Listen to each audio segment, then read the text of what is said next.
We're trying to wind up this book. It's going to be a rush job if we get done today. We're in chapter 6. I'm on page 106.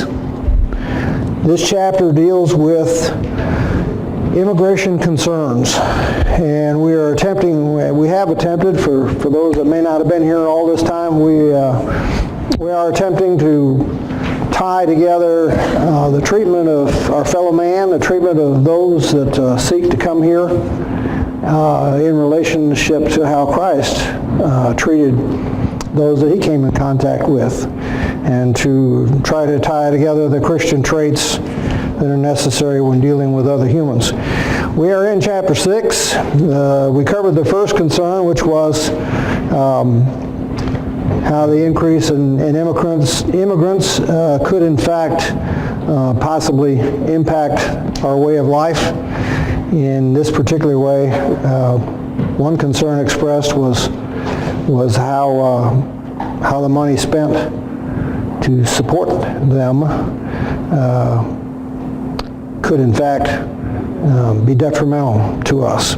We tried to show that this is not entirely a valid concern, but I will let you go back and read that. We don't have time to review it. We are on page 106. The second concern is about an increase in immigration and the threat of terrorism, and of course the topic that you hear on the news all the time, border security. Let's just kind of breeze through this real quickly. I'm going to skip around a little bit. About the third paragraph down, it says, without contesting the idea that we should keep terrorists and criminals from entering the United States, we cannot presume that most immigrants are terrorists and criminals. The vast majority of immigrants are well-meaning people seeking a better life, and we certainly should not exclude everyone on the grounds of self-protection. Indeed, in a globalized society, we could not conceivably do so. Do you support that statement or not? I mean, I just kind of need to know where we stand. I think I do. In general, and I realize when you talk in general, that's ways to get yourself in trouble. But in general, the folks that appear to be coming here, especially those that are requesting asylum, seem to be fleeing poor conditions in their home country. Yes, it is taxing our system. Yes, it is causing problems in the courts. Yes, it is doing some things to our country and causing discussions in our country that get us away from that Christian teaching. In the sense of it being evident that there is a problem with their intent for coming to this country, I believe that it's the duty of our leaders to not let that kind of person come here knowing there is a possibility of that the things that are going on in so many other countries happening in our country. I believe that's only common sense. Yes. That our leaders should work with it that way. But like you say, a lot of them are just seeking their lives. We do need to control who comes into our country, how many people come into our country. There's no disputing that. I'm not disputing that. I don't believe the authors are disputing that. Where we get down to is the jumping to conclusions of who these people are. Is it truly determined? Yeah. So, in that regard, let's kind of keep that in mind. Let's look at the bottom of page 106. There, the last paragraph says, much of the particular concern over terrorism is focused rather inexplicably on refugees in particular. In reality, those who enter the United States as refugees are already the most thoroughly screened of any category of immigrant. Each comes at the invitation of the U.S. State Department and only after completing a vetting process that usually takes at least 18 months, often much longer. To complete, including in-person interviews with trained officers of the United States Department of Homeland Security, multiple biographic and biometric background checks, a medical exam, and since the Refugee Act of 1980 established the current refugee settlement framework, there has not been a single lethal terrorist attack in the United States perpetuated by an individual who entered the United States through the U.S. Refugee Resettlement Program. Why are we afraid of them then? Well, that paragraph is a little bit misleading. Okay? By the statement that says that those who enter the United States, when in the beginning of the book it's focused on what's happening at the border before they enter the United States. Well, they worded it that way for a purpose, but go ahead and finish your thought. Well, I'm done. Okay. What they're trying to say is those who are accepted as refugees have this statistics of not having caused a single lethal terrorist attack. There are a lot of folks, like you point out, that don't get accepted as refugees. They get turned back from the border or they don't qualify. You remember what we said, what the qualifications were for a refugee requesting asylum? It's based on UN protocols. So if you're coming from a country and you're essentially just saying, I can't find a job, I'm looking to come to the United States, I'm requesting asylum in the United States because I need a job, that's not going to get you accepted in the United States as a refugee. You understand why they worded it that way? It's just like Melvin said. It's a little misleading, but it's not misleading. He worded it, the authors worded it that way because those that are accepted in the refugee program are the ones that are vetted. The ones that are investigated and turned away are not in the refugee program. And that's a problem too, but that's not what this program's all about. Now I'm down to the second paragraph on page 107. Others are concerned that immigrants who enter without inspection, illegally crossing the U.S. border, could include potential terrorists. In reality, there has never been a documented case of a terrorist attack perpetuated by an individual who entered the United States by illegally crossing the U.S.-Mexico border.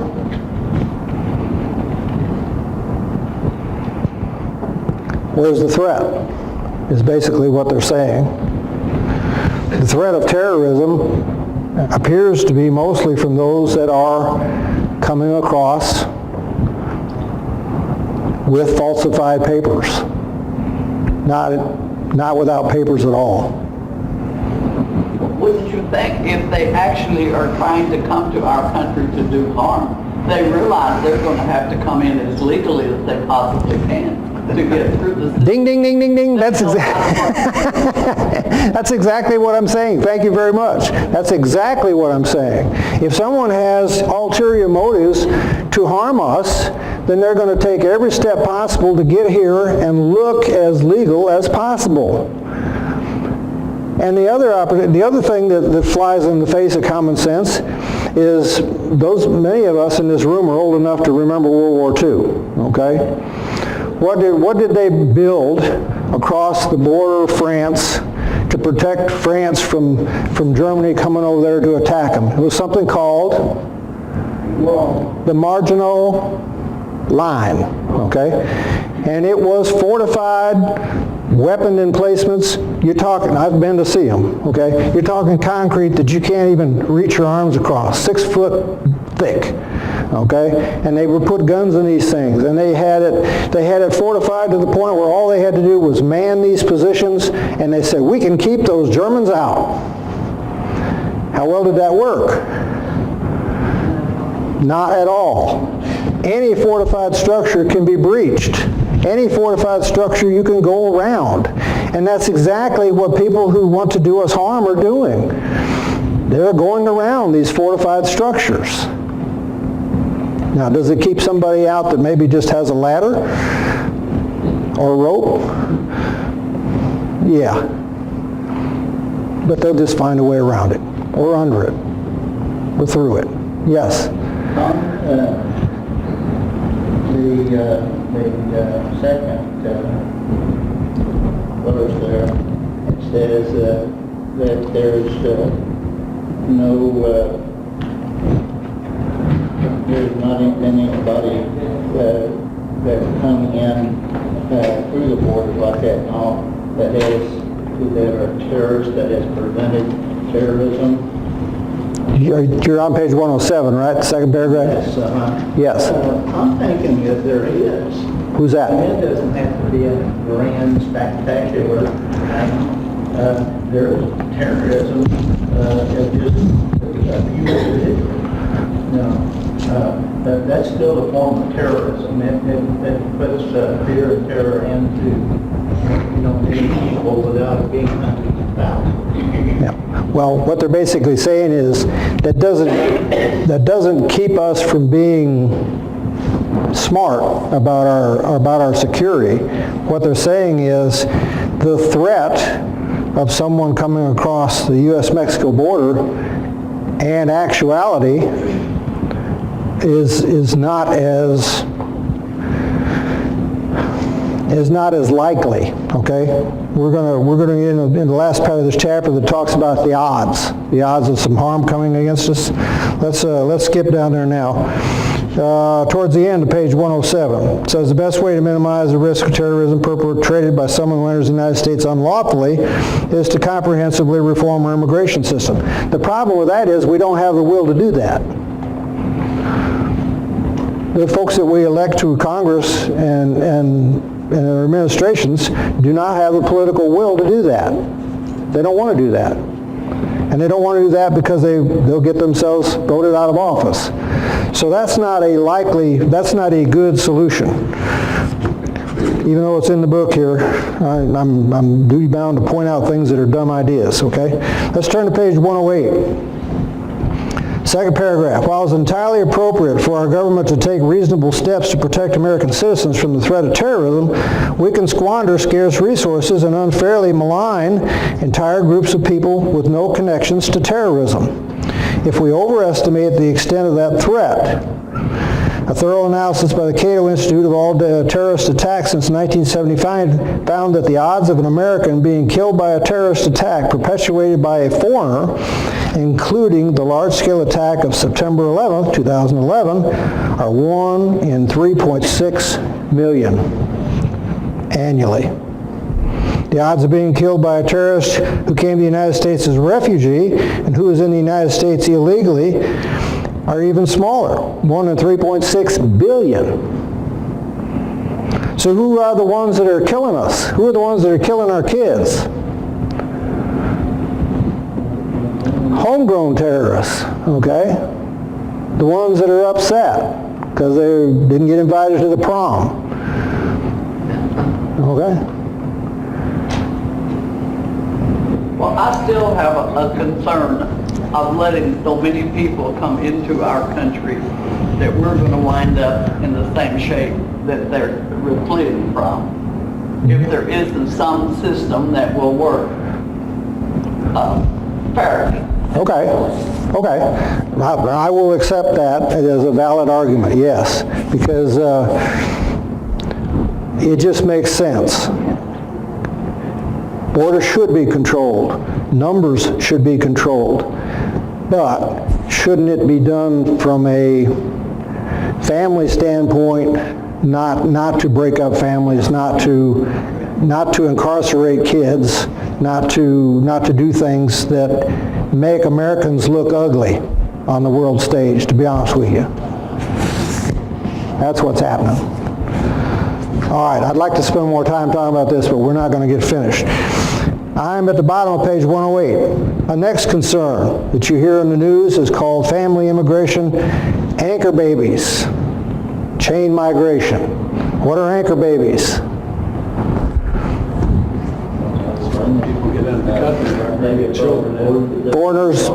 Foreigners come here, they have babies born in the United States, and those babies are what? U.S. citizens, okay? We're going to talk about this real briefly. And then the second thing is called chain migration. What's that? Well, if I let Jose come in here, and he lives in the United States, he's going to ask for his wife and his kids and his uncles and his cousins and everybody else to come in here and get them admitted as citizens, okay? There's holes in that theory too. Let's read what they are. Two of the most common concerns, I'm at the bottom of page 108. Two of the most common concerns about the current immigration crisis relate to families and children. Many are concerned that immigrants illegally enter the United States simply to have children born in the United States who are U.S. citizens by birth will be able to help their parents. I'm skipping over to page 109, top of page 109. The principle of birthright citizenship is enshrined in the U.S. Constitution since 1868. So we've been doing this since 1868. And it's not been a problem till when? Last 5 years or so. The birthright citizenship is a product of the 14th Amendment. It says, all persons born or naturalized in the United States and subject to the jurisdiction thereof are citizens of the United States and of the state wherein they reside. This principle granted full equality and rights to those who were born in the United States and prevented any future tier of second-class citizenship. What do they mean by second-class citizenship? Why was this amendment passed?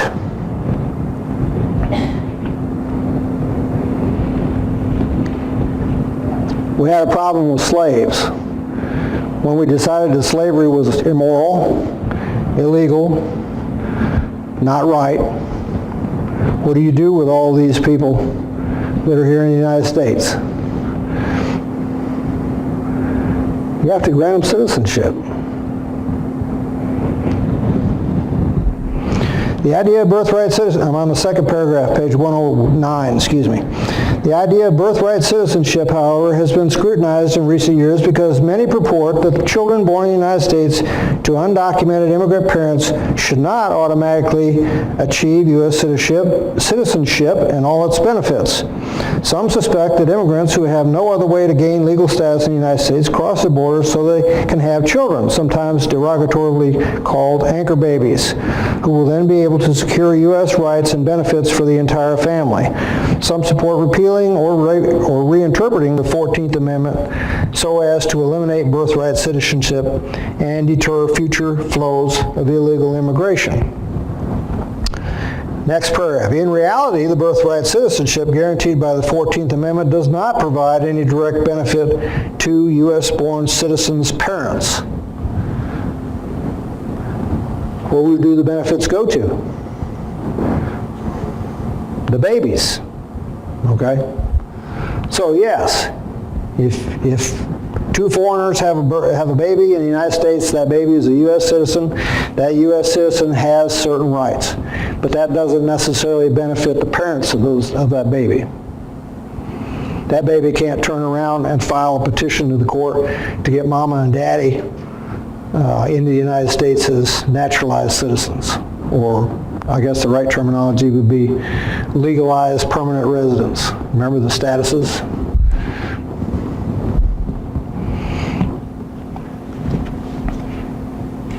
And I'm down, let me see, next to the last paragraph, still on page 109, says, having a U.S. citizen child does not entitle the parents to extra benefits. It does not allow them to gain legal status in the United States immediately. It does not prevent deportation. In fact, as many as 92,000 parents of U.S. citizens have been deported annually in recent years. While many such U.S. citizen children stay in the United States with a remaining parent or another relative, and many others go with their deported parents to a parent's country of citizenship, thousands end up in foster care. So in an effort to prevent a drain on the economy, in an effort to prevent loss of benefits, we're ending up with kids going to foster care.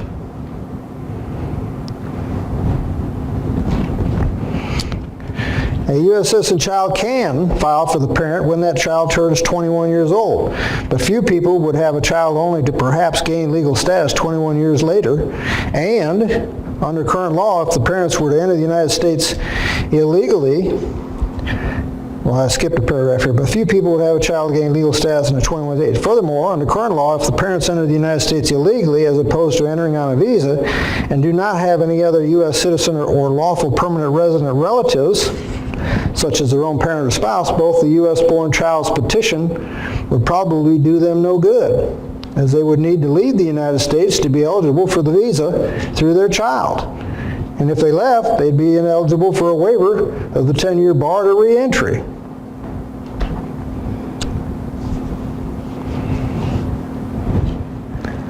So in effect, the only one that benefits is the baby that was born here.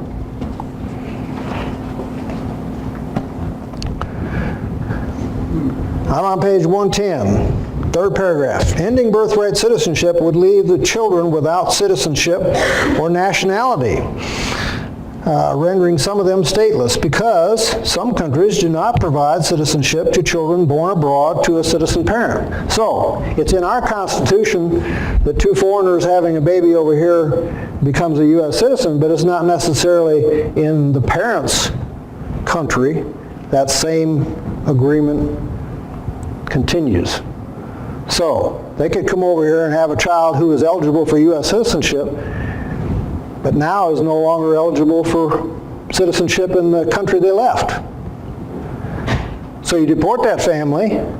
If you take away what the 14th Amendment grants, now you have children that have no citizenship anywhere.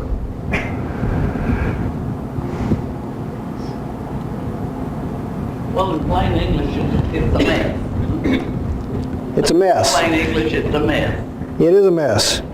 And you know, like I said before, you know, comprehensive immigration reform is probably the thing that we need, but it's probably the thing that we have the least will to do.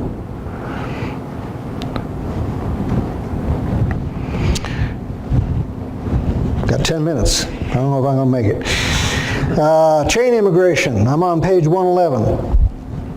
Let me make sure I covered this thing.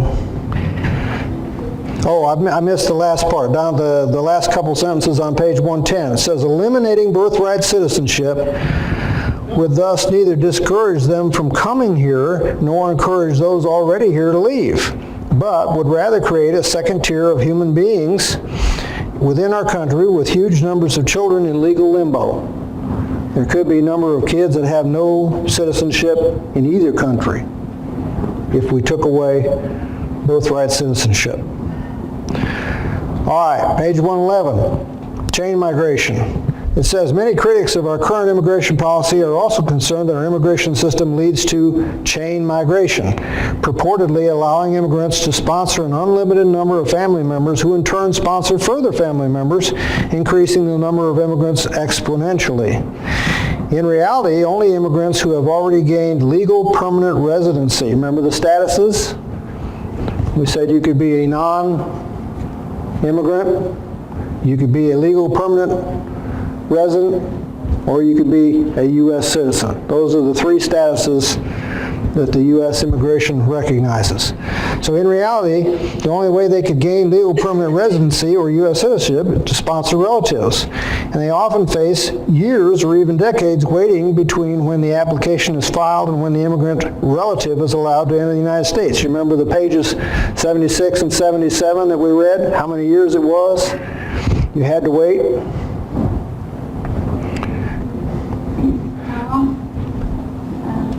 May I give a reference? To what? In chain immigration? It's concerning immigration a little bit. Okay. Matthew 25, verse 35. 25, 35? 25, 35. Okay. For I was hungry, and you gave me food. I was thirsty, and you gave me drink. Yep. I was a stranger, and you took me in. And that B led me to Hebrews chapter 13, the reference. May I read 13:2? Sure. Hebrews 13:2. Do not forget to entertain strangers, for by so doing, some have unwittingly entertained angels. That's the point I'm trying to make, absolutely. And when we treat other people that are in desperate straits, that are in prison, that are hungry, that are thirsty, we are in fact doing what God wants Christians to do. When we ignore people that are in that situation and we tell them, this is your problem, you're here illegally, it's not my responsibility, there is nothing I can do, we are not doing what Christ wants. Yes, Melvin? Well, I've heard there where it says some entertain strangers unawares is fulfilling what Lot done there in the city of Sodom and Gomorrah. When the people of the city was approaching his house to forcefully remove his daughters, when two men in white showed up, and Lot stepped out and said, take my daughters, do what you want to with them, but do not bother these two men. And those two men entered his house and spent the night. In fact, they were angels, and we cannot assume that everyone who crosses the border, legally or illegally, is an angel. No, but we cannot assume that they're criminals either. Well, as a Christian, this book says that we should look at the immigration issue in 1 Peter chapter 2, verse 12 and 13. Says, 13 through 15 rather. 1 Peter chapter 2, verse 13 through 15. Okay?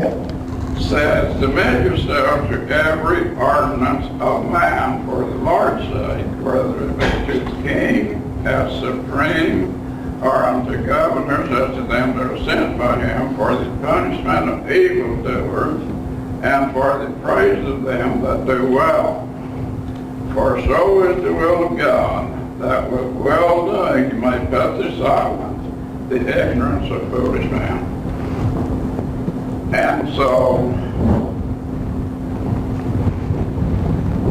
God has put a government here in each country on earth to govern their people.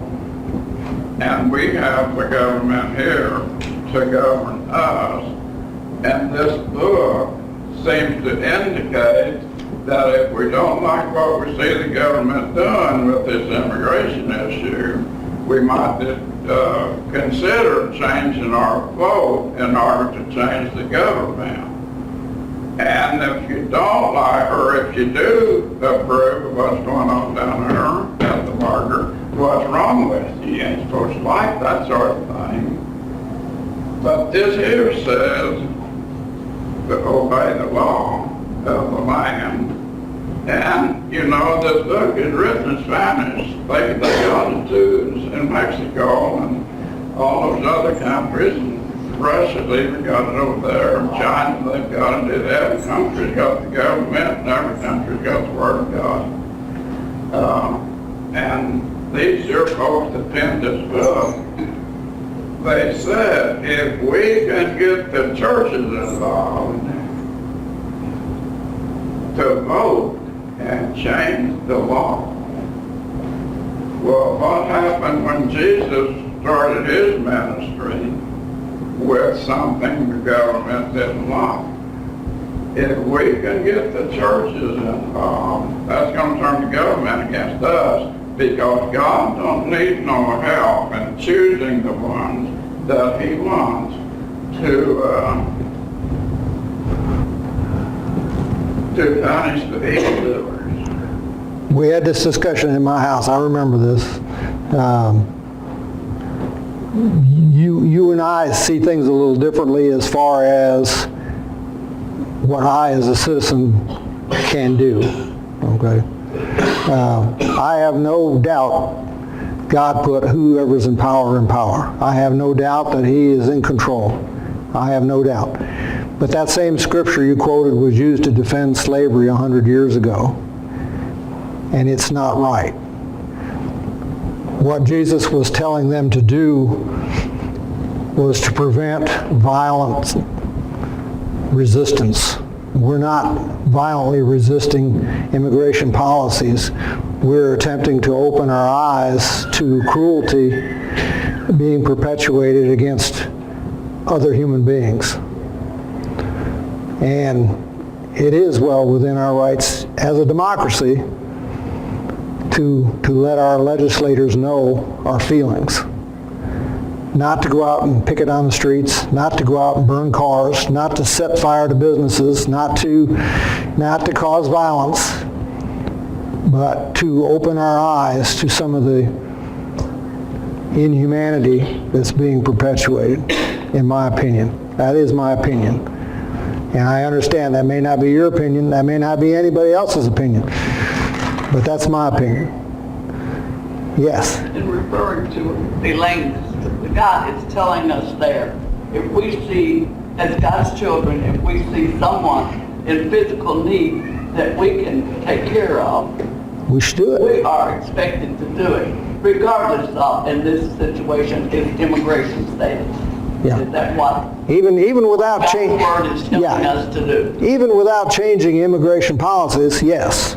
If we see something wrong, something unchristian, something unfair, something unchristlike, then it is up to us to try to do what we can to make their life better. Someone is hungry, he's still a child of Yeah. God.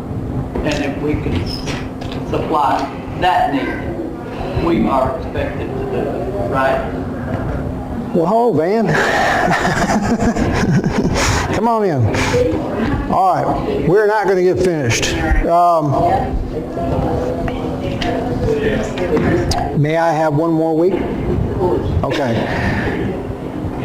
I would very much like to get through these last 2 or 3 concerns and then offer something next week to those who are interested in more discussion.